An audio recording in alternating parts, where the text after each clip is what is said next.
Hier samedi 6 août 2011, à Bruxelles, la capitale du Royaume de Belgique, s'est tenue à Bruxelles, évidemment, une assemblée générale extraordinaire des combattants résistants congolais de Belgique.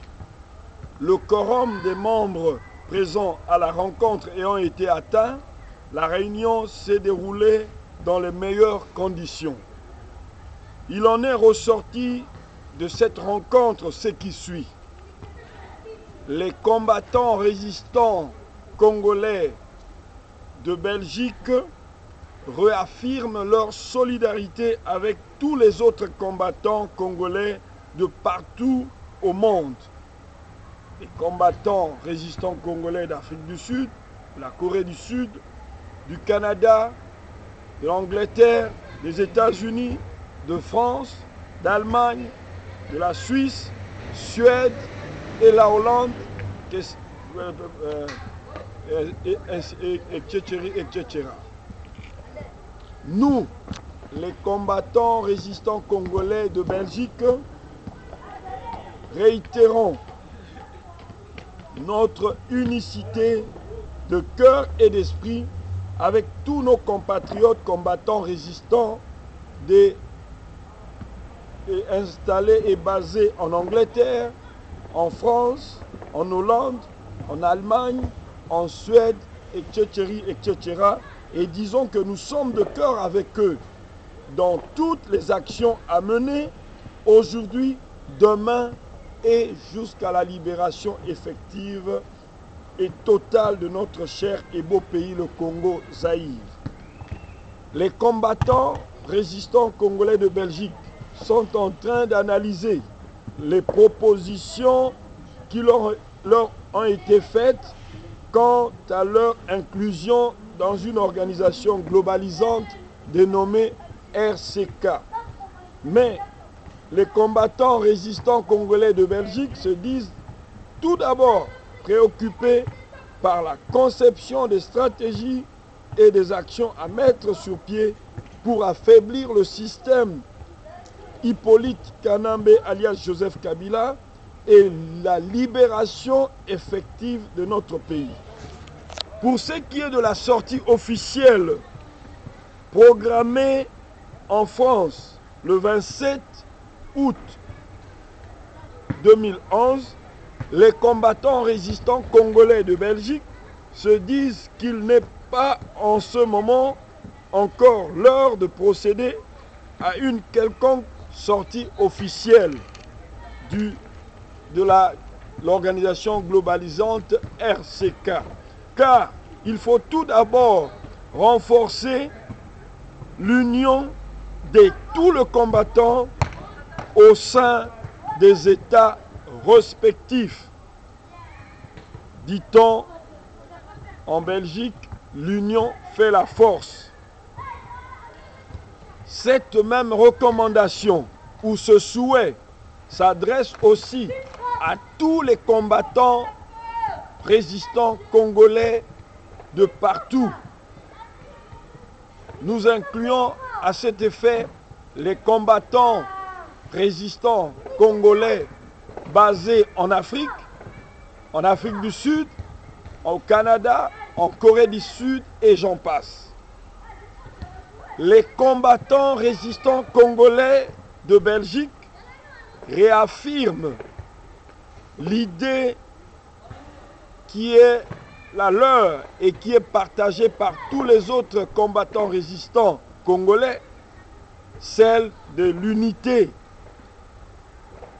Les combattants résistants congolais de Belgique se disent prêts à voyager partout en Europe pour soutenir les actions des uns comme des autres combattants à tout moment. À cet effet, ils manifestent leur indéfectible disponibilité à tout moment afin de favoriser la réussite des actions de tous les combattants basés en Europe et de partout. Merci et je vous remercie.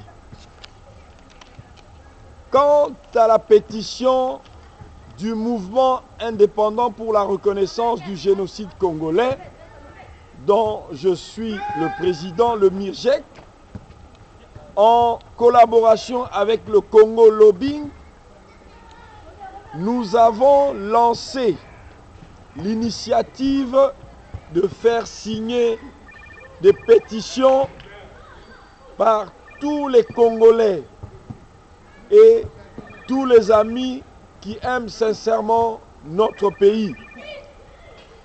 Nous avons constaté qu'à l'issue de la Première Guerre mondiale, plusieurs États étaient impliqués dans cette grande guerre qui avait coûté la vie à entre 8 500 000 à 9 millions de personnes.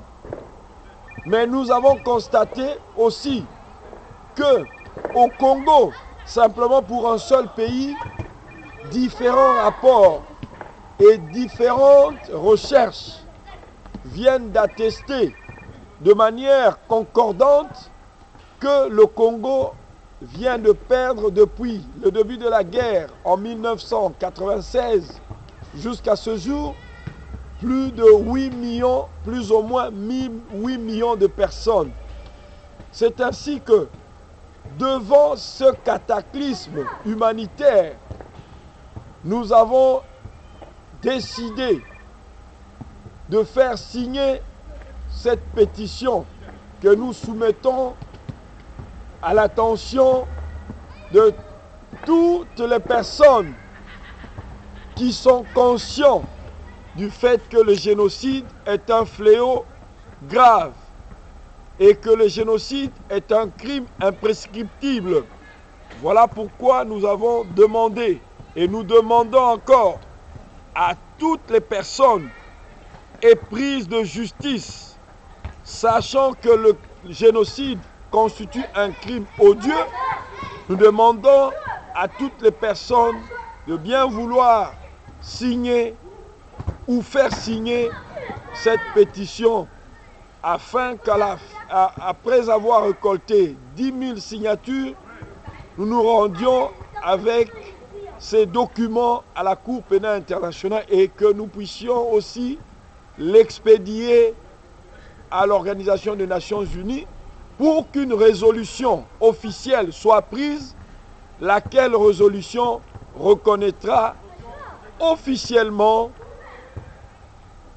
l'existence du génocide congolais. Merci. C'est le président du mouvement indépendant pour la reconnaissance du génocide congolais, M. Alongo. Merci.